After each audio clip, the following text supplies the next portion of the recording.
कपड़े धोने वाली बहू।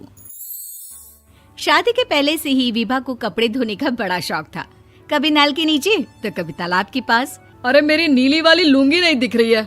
विभा की अम्मा, कहाँ रखी है लुंगी?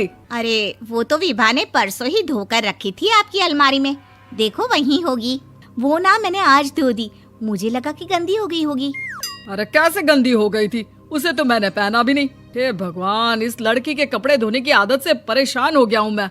जितना तो घर में राशन नहीं आता, उससे कहीं ज्यादा डिटर्जेंट पाउडर का खर्चा है। इसकी शादी करवा दो, शादी जाए अपने घर में ही करे काम, फिर चाहे घर के कपड़े धोने हो या पूरे गांव के। हाँ ठीक बोल रही हूँ, देखता हूँ मैं कोई लड़का। वो दिन भी आ जाता है जब विभा को देखने लड़के वाले आ जाते हैं। लड़की मुझे अच्छी लगी। होने वाली सास कहती है, बेटी अगर कुछ पूछना है तो पूछ लो।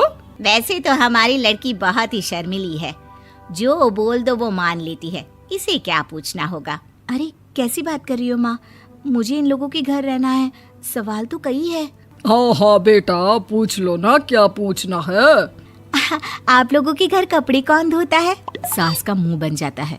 देखो, अगर तुम ये कहना चाहती हो कि तुम्हें कपड़े धोने नहीं आते तो सुन लो, कपड़े मैं ही धोती हूँ, लेकिन तुम्हारे आ जाने के बाद मैं रुमाल तक नहीं धोऊंगी। अरे चुप रहना भाग्यवान, बहू बेचारी घर आई नहीं, उसे डराना शुरू कर दिया।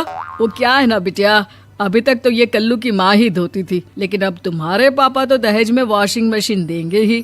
तभी विभा की माँ बोल पड़ती है, सवाल भी पूछा तो क्या। वैसे भाई साहब, मशीन की तो फिर भी कपड़े धोने की कैपेसिटी होती है। मतलब जो बिटिया दे रहे हैं ना विभा, इसे कपड़े धोने का बहुत शौक है। ये आप लोगों के क्या, आस पड़ोस गांव मोहल्ले सबके कपड़े धो दे और उफ तक ना करे।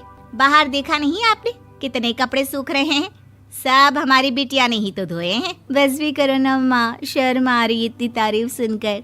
और तो और एक दाग निकाल कर दिखाओ तो मान जाओ। हाँ अच्छा अच्छा, माफ करना बेटा, मैंने गलत समझा। हमें तो रिश्ता बहुत पसंद है। और ऐसे जुड़ जाता है रिश्ता कपड़े धोने का शौक रखने वाली विभा का। उसकी शादी हो जाती है कोयला फैक्ट्री में काम करने वाले कल्लू के साथ। शादी के बाद अचानक विभा चिल्लाती हुई सास के पास आती है। सासू माँ, अरे सासू माँ कहाँ है आप? ये तो धोखा है, धोखा दिया आप लोगों ने मुझे। इसे ससुर के चक्कर के बारे में पता चल गया। अरे तो उसमें तुझे क्यों धोखा मिला है? अरे नल में पानी नहीं आता, कपड़े कैसे कब धुलेंगे? अच्छा अच्छा, तू पानी नहीं आ रहा उसकी बात कर रही है? तो आपने क्या सोचा? कुछ नहीं। अच्छा हाँ, तेरी माँ ने कहा था कि कपड़े धोने का शौक है तुझे, याद आया मुझे। शौक शौक बोलकर कपड़े धोने वाले मेरे जुनून को कम ना आके सासू माँ, कपड़ा धोना मेरा गुरूर है। तभी पति भी वहाँ आ जाता है। अभी अभी मैंने इसे सनी देओल की फिल्म दिखाई है, उसी के डायलॉग मार रही है माँ। अच्छा सुन, साफ साफ बता रही हूँ, पानी सुबह 4 से 6 और शाम को 10 से 12 आता है, समझी? विभा टाइमिंग सुनकर हैरान हो जाती है। ये क्या भूतों का मोहल्ला है? सुबह 4 बजे उठकर कौन कपड़े धोता है? 4 बजे टंकी में पानी जाता है, फिर सारा दिन धोना ना, किसने मना किया?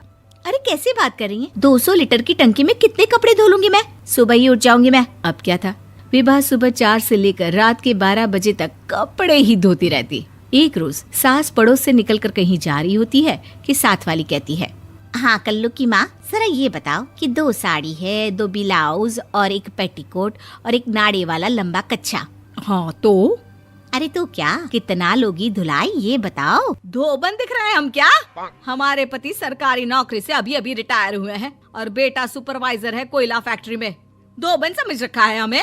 हाय रे कल्लू की अम्मा, माफ कर दो, वो तो मोहल्ले में यही सब बता रहे थे कि तुमने बहू को कपड़ा धुलवाने के काम में लगा दिया है। सास को पड़ोसन की बात सुनकर गुस्सा आ जाता है। वो घर पहुंचती है जहां घर के बाहर ही इतने सारे कपड़े सूख रहे होते हैं जितने कि किसी धोबन के घर पर। अरे ओ कल्लू की दुल्हन, बाहर निकल।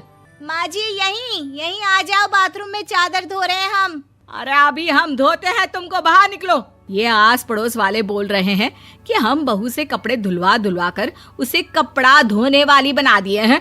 अरे छोड़ो ना माँ जी, किन लोगों की बातों में आती हो? आस पास के लोगों का तो काम ही होता है कि वो किसी तरह सास बहू को लड़ा दे। बहू सारे घर के कपड़े धोती है, ये क्या कम है? बोलिए। सास को भी लग जाता है कि वो बहू का ये सनकीपन नहीं छुड़वा सकती, इससे अच्छा है कि खुद ही चुप हो जाए। एक रोज सास और बहू मंदिर जाते हैं, जहाँ सास की साड़ी वहाँ खड़ी भीख मांगने वाली से मिलती है। माँ जी क्या बात है, आपकी साड़ी उस भिखारन से कितनी मिल रही है ना? हाँ हाँ देखो तो, दोनों की साड़ी मिल रही है। क्या बात है कल्लू की अम्मा, तुम खुद को तो अफसर की बीवी बताती हो और ऐसी सिंपल सी प्लेन साड़ी पहनकर घूमती हो। सिंपल और प्लेन नहीं है ये साड़ी। तो क्या सोने के धागे से फूल बने हैं? कुछ भी सासू माँ, कुछ भी। हाँ बने थे इस साड़ी में सोने के धागे से फूल। मेरे पति लेकर आए थे मद्रास से स्पेशली मेरे लिए 10,000 की।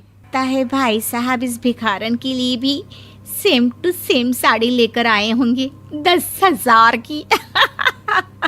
सास उस वक्त तो कुछ नहीं कहती, लेकिन बहू के साथ घर आती है और अलमारी से एल्बम निकाल कर लाती है। ये साड़ी देख रही है, ये वही साड़ी है जिसे मैंने अभी पहना था। इस साड़ी में ये जो चमकदार फूल दिख रहे हैं ना, ये सोने के धागों से काढ़े गए हैं। लेकिन तू लोकल वॉशिंग मशीन ब्रश से घिस घिस कर सारे फूलों को निकाल कर साड़ी प्लेन कर दी।